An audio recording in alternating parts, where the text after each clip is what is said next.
가피풀 말씀 테마. 우리는 그저 큰 빚을 탕감받은 채무자들이다. 방탕한 영혼은 다른 사람들의 감정과 이익에 관심을 끊음으로써 살아남는다. 그들이 그렇게 할 때 상황은 정말 끔찍해진다. 아마도 가장 좋은 성경의 예는 탕자의 이야기일 것이다. 당신은 누가복음 15장에서 예수님이 들려주신 이야기를 잘 알고 있을 것이다. 한 남자에게 두 아들이 있는데 그중 작은 아들이 아버지에게 자기 몫의 유산을 달라고 한다. 이는 당시 문화로 볼 때 아버지가 죽기를 바란다고 말하는 것과 다름이 없었다. 아버지에게 유산을 요구한 탕자는 노골적인 이기심을 그대로 드러냈다. 그 아버지는 죽을 때가 이르지 않았으나 아들은 자기 몫의 유산을 받기 원했다. 이 상황은 탕자와 함께 사는 삶을 여실히 보여준다. 그들은 상처를 입히고 당신은 피를 흘린다. 고통은 늘 따라온다. 억울하고 분한 마음의 무게로 쓰러지지 않으려면 어떻게 해야 할까? 강인한 사랑은 자주 용서한다. 평화를 유지하기 위해서나 탕자들을 달래기 위해서가 아니다. 자신이 하나님께 지은 더 큰 빚이 깨끗이 탕감되었음을 알기 때문이다.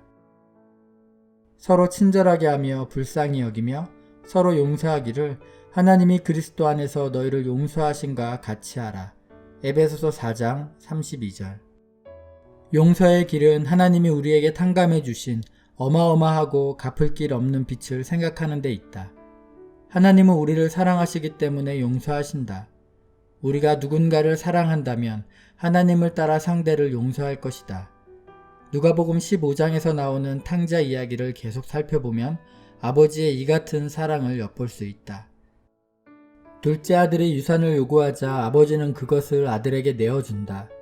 그 아들은 집을 떠나 먼 나라로 가서 무분별하게 살다가 돈을 탕진한다. 그 땅에 흉년이 들자 그는 아무것도 남은 것이 없었고 돼지치는 일을 하게 된다. 그의 어리석은 반항이 말 그대로 그를 돼지우리로 인도해서 죄의 진흙에서 뒹굴게 한 것이다. 그는 자기가 입은 허름한 옷, 줄임배, 살기 위해 돼지에게 주고 남은 찌꺼기를 먹어야 하는 상황이 자신이 선택한 일의 결과임을 느낀다. 아무도 그를 도와주지 않는다.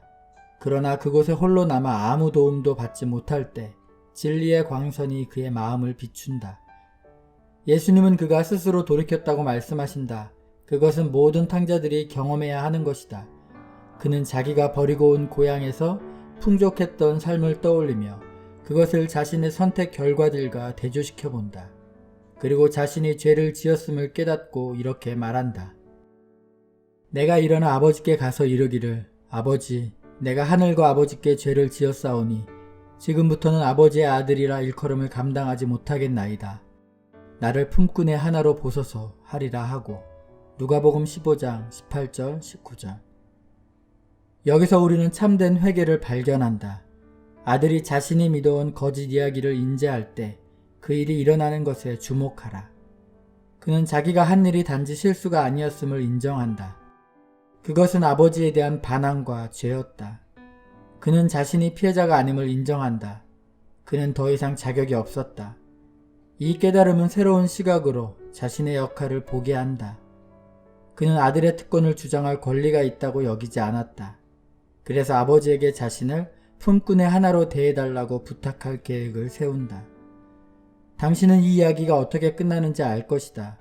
아들이 집 가까이 갔을 때 아버지가 그를 보고 달려와 안아주며 환영해준다. 예수님은 이 이야기에서 우리가 많은 것을 배우기를 바라시지만 한 가지 강력한 교훈은 탕자가 집으로 돌아올 때 우리에게 용서할 준비가 되어 있어야 한다는 것이다. 그러나 이 이야기에서 우리 자신을 환영하는 아버지 입장에 두기 전에 우리 모두 탕자였다는 사실을 알아야 한다. 우리는 모두 집을 떠났고 유산을 탕진했으며 회개해야만 집으로 돌아올 수 있다. 이것은 당신의 이야기다.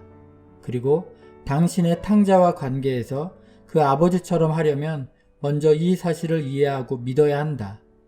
당신이 하나님께 받은 용서를 당신의 마음을 아프게 한 사람에게 그대로 베풀겠는가? 성경은 용서가 상호적이라는 것을 분명히 보여준다.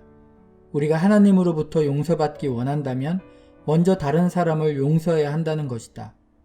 용서에는 중복 조항이 따라온다. 우리가 용서받기 원한다면 먼저 용서를 베풀어야 한다. 이것을 어떻게 할 것인가? 십자가는 무엇보다 작은 빛에 처벌을 가해야 하는 속박으로부터 우리를 풀어준다. 십자가는 하나님이 우리의 이해할 수 없는 빛을 탕감해 주셨음을 상기시킨다. 하나님께서 그분의 놀라운 사랑으로 우리를 서로에게 보내셔서 형벌이 아니라 우리가 받은 축복을 전하게 하신다.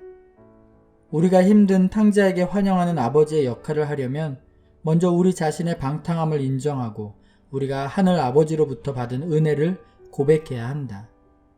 은혜를 베풀 때 우리는 형벌을 내리는 자가 아니다. 우리는 그저 빛을 탕감받은 채무자들이다. 우리가 용서하는 것은 십자가, 그 사랑으로 용서를 받았기 때문이다. 데이브 하비와 폴 길버트 하비의 떠나보내기. 갓피플 말씀 테마. 우리는 그저 큰 빛을 탕감받은 채무자들이다.